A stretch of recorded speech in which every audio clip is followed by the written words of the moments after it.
Hey guys, NetherTurtle here, and right now I'm wondering why the Switch 2 is doing so badly. I mean, it's Nintendo's newest console. I don't get why it's failing. News outlets are calling the Switch 2 not next-gen gaming for this generation. Oh. This is for the Wii U. Oops. So, if you didn't read the title of this video, then 1, what's wrong with you? And 2, it means we're going to be taking a look at the top 10 worst selling consoles of all time. Now, just to be clear, I'm only going to be looking at home consoles for this video, so I won't be talking about handhelds for this video. Maybe in the future I'll look at the top 10 worst selling handheld consoles of all time. So, with that being said, let's get into it. The Dreamcast was Sega's fifth and final console to the console wars before becoming a third-party publisher for the future gaming consoles like the PlayStation 3 and Xbox 360. There are some all-time classics on this console like Crazy Taxi, Jet Set Radio, Sonic Adventure 1 and 2, and many others that I may have forgotten about. Only 9.13 million units were sold worldwide, which may seem like a lot, but if you look at how many units the PlayStation 2 sold, they're pretty small numbers. They also had plans for a camera motion-based accessory called the Dream Eye, but from what I've gathered, it was never released outside of Japan. But they did release a mouse for it. The TurboGrafx-16 was supposed to be a competitor to the NES, but the US debut got it delayed by 2 years. It instead got released a year before the SNES and the Sega Genesis released. So that is already bad news for the people who made this. It sold 3.92 million units worldwide, and this is smaller than what the Sega Dreamcast had sold years later. It was a success in Japan, but when it released in North America and Europe, that's when it started to fail. The Sega Saturn was Sega's answer for 3D games. It sold 5.75 million units in Japan, but in other countries like the US, it only sold 1.8 million units.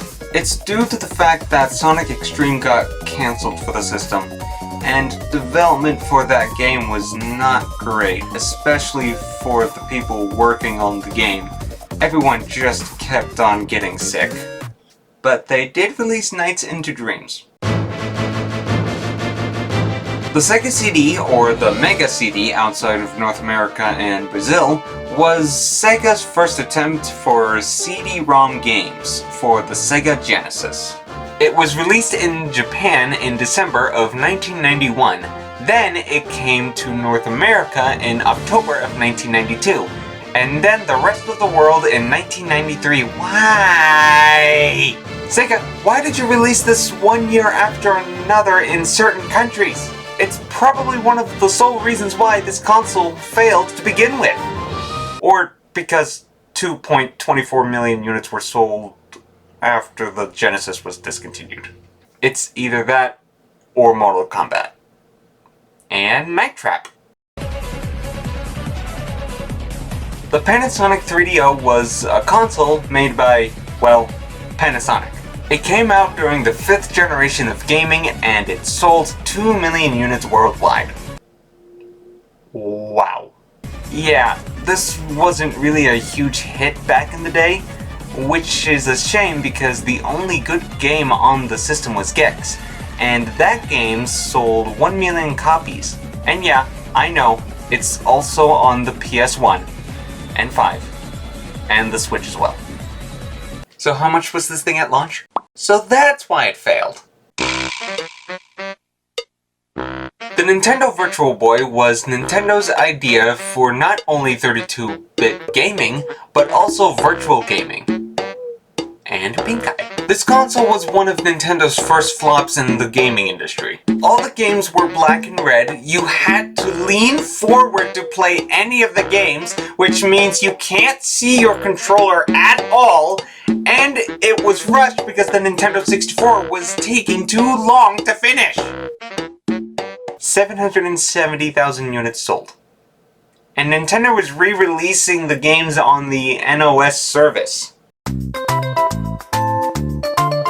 The Philips CDI was a console made by Philips, obviously. This console is infamous for the 3 games that Nintendo allowed on this console. 2 Zelda games and 1 Mario game. Hotel Mario. The cutscenes are bad, but in a funny way. The games themselves? Pretty bad. I couldn't find how many units were sold, but the console did, however, last for 9 years. So it must have had some success. In fact, its homebrew community has released games for the system long after it got discontinued in 1999, the most recent release being in 2022. The Atari Jaguar was Atari's last console before becoming a publisher for PlayStation, Xbox, and Nintendo.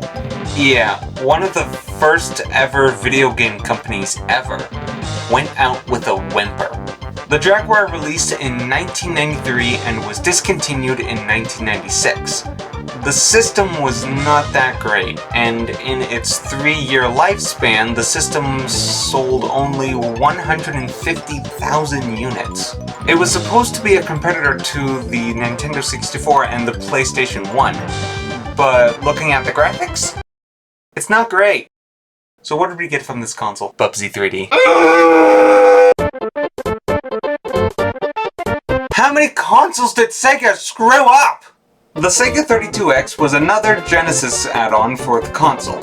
It gave the console the ability for 32-bit graphics, but it only sold over 800,000 units, and it lasted from 1994 to 1996. It was a direct competitor to the Virtual Boy and the Atari Jaguar.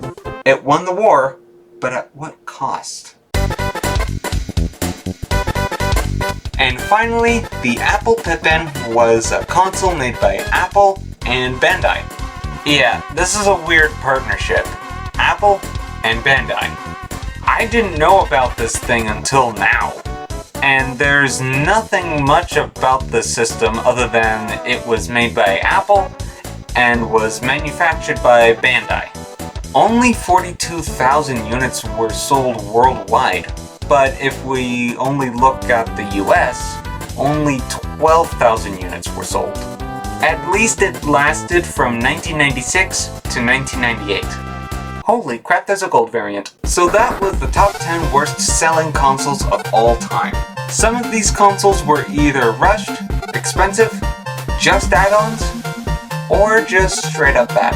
Some of these were attempts to stick out and try to be better than the others, but ultimately fall flat on their face, making the companies lose millions of dollars.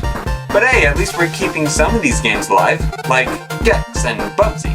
All 3 of the Gex games got re-released for modern consoles, and Bubsy 4D is looking surprisingly good. I even played the demo. Plus, they made fun of Bubsy 3D for how bad it is. That's how much Atari has improved with this guy. And let's be real here, the Wii U is better than all these consoles. Crap, I think I'm on a list.